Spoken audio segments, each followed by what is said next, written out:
আসসালামু আলাইকুম। সমীকরণ আইটি লিমিটেডের পক্ষ থেকে সবাইকে স্বাগতম। বরাবরের মতো আজকে আমরা নতুন একটি ভিডিও নিয়ে এসেছি। আমরা এই ভিডিওতে আজকে আলোচনা করব প্রজেক্ট ম্যানেজমেন্ট সফটওয়্যারের কিভাবে আপনি একজন ইনভেস্টর এড করবেন।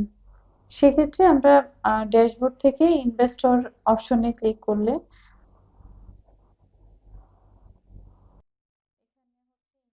নতুন ইনভেস্টর এড করার জন্য আপনাকে অ্যাড নিউ ইনভেস্টর অপশনে ক্লিক করলে আপনি একটি কোড পাবেন। এটি অটো জেনারেট করা আছে। আপনি চাইলে আপনার ইচ্ছে মতো একটি কোড ব্যবহার করতে পারবেন। পরবর্তীতে ইনভেস্টরের নাম আমি একজন ইনভেস্টরের নাম এখানে সিলেক্ট করে দিলাম। পরবর্তীতে ওনার নাম্বার, ফোন নাম্বার এবং আমাদের ইমেল থাকলে ইমেল ব্যবহার করবেন এবং এনআইডি নাম্বার, একটি এনআইডি নাম্বার ব্যবহার করবেন এবং অ্যাড্রেস, ইনভেস্টরের অ্যাড্রেস এবং ইনভেস্টরের যদি ছবি থাকে সেক্ষেত্রে আপনি ছবি চাইলে অ্যাড করে দিতে পারেন।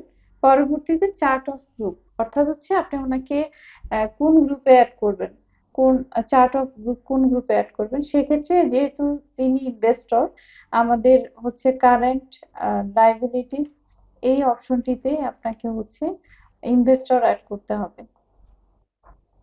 এই সকল বক্স ফিল আপ করার পরবর্তীতে আপনি সাবমিট করলে আপনার ইনভেস্টর অ্যাড হয়ে যাবে। জি, এই ক্ষেত্রে আমি দেখতে পাচ্ছি আমাদের একটি নতুন ইনভেস্টর অ্যাড করা হয়েছে এবং আমি যেই ইনফরমেশন গুলো দিয়েছি সেগুলো অনুযায়ী ইনভেস্টরের সকল ইনফরমেশন আমরা দেখতে পাচ্ছি। আপনি যদি চান এখান থেকে আপনার ইনভেস্টরের তথ্যগুলো, ইনফরমেশন গুলো আবারও এডিট করতে, যদি কোনো ভুল হয়ে যায় সেক্ষেত্রে আপনি এটি এডিট করে পরবর্তীতে আবার কারেকশন করে এটি সাবমিট করতে পারবেন।